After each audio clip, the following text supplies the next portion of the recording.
The ANC's International Relations Subcommittee held a strategic workshop to reflect on key foreign policy developments around the world. SABC News reporter Khayelihle Khumalo joins us now for minutes. Khayelihle, thank you so much for your time. I appreciate it. Do you have a sense of what the agenda was? Well, obviously, Oliver, quite an array of issues. As you know, that the ANC, they call it a very progressive internationalism, where they look at a number of issues, the position of South Africa in the continent, in the region, but also, most importantly, how can the country also be able to be at the forefront in championing what is really just about the betterment of the African continent, reduction of poverty, really the issues around climate change, but also, most importantly, looking at the very ever-changing dynamics when you look at the multipolar world that South Africa is pushing for. Yeah. Was the controversial Algeria-Morocco matter on the table? Well, obviously, we know that the African National Congress has always been vocal. In fact, the subcommittee chair, Nomvula Mokonyane, was very clear that the ANC will always be sympathetic to those places where people are still oppressed. And we saw those developments where the ANC really had to remove the former chair of the subcommittee, Mr. Babela, in light of those remarks that he made calling for the intensification of economic cooperation with Morocco. But another very important issue, Oliver, that emerged obviously is the issue around the current situation in Gaza. As you know, that South Africa has gone back to the International Court of Justice for the memorial. Yeah, that is the big issue here, right? The ANC had passed a resolution in its elective conference to sever all ties with Israel. That ultimately made its way to Parliament. Parliament voted in favor of a motion for the Israeli embassy in South Africa to be shut down, but the executive hasn't enacted that. Was that at all a part of the conversation? I think so, because when you go back to the response as well that was given by President Cyril Ramaphosa during his recent engagement in Parliament, he made it very clear that the executive has noted this development. So there's quite a lot to be really just included in terms of the processes. But something that was really fascinating, Oliver, obviously the recent developments in Botswana, where the ANC was saying this is really encouraging, where we've seen a concession with President Masisi saying, look, he's going to be in constant contact with the leader of UDC, the incoming president or the president-elect of Botswana. So the ANC saying, look, democracy has prevailed. In fact, the former president, Thabo Mbeki, also attending some sessions where he really stated in no uncertain terms that really what's happened in Botswana should be respected. It's the will of the people, but also, Oliver, the ANC, for example, calling on the AU SADC organs to act in Mozambique.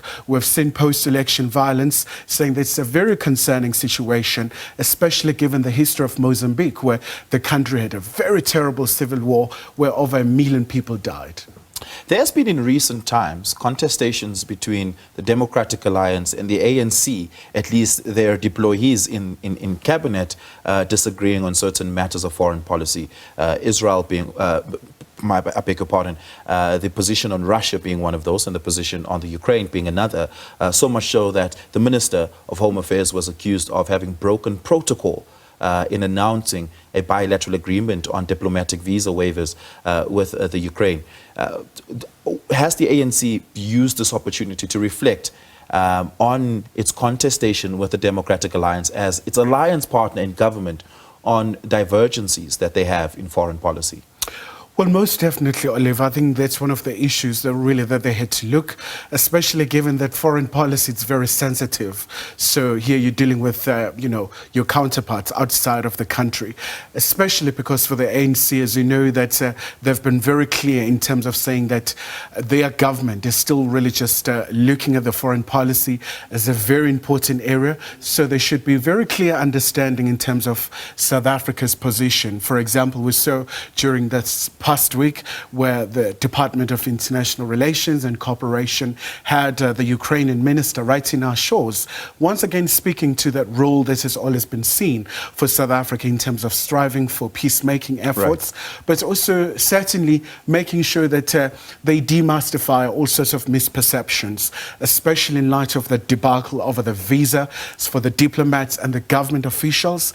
I think also Minister Lamola attended these sessions where he was very clear that the role of the foreign policy. South Africa's foreign policy is quite important. And just lastly, South Africa is now taking over the presidency of the G20, which is an incredibly important multilateral body. I'm pretty sure there should have been a conversation about how do we best influence global geopolitics using this forum for the time that we have influence over it as being assigned the president of the G20 leading up to next year's summit. Did that come up? Well, certainly did, Oliver. In fact, former President Beg was saying this is a very important time. It's a pivotal moment for the ANC in terms of making sure that they influence the government to understand the key global issues. I mean, for example, they said they wish the US all the best as they're heading to the polls, and they're quite determined that whoever wins will continue in terms of the policy with South Africa in terms of supports, for example, for instruments like PEPFAR in fighting HIV and AIDS, issues around power energy, in supporting sub-Saharan Africa in terms of the energy challenges. But also, most importantly, Oliver, we do know that there's still an outstanding issue around AGOA.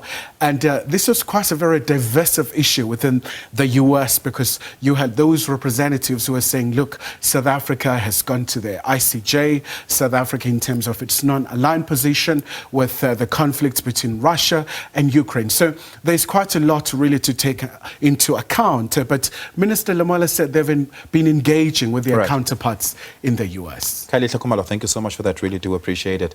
Khayelihle Khumalo coming to us here in studio, giving us an update on the ANC's subcommittee on international relations post their two-day workshop.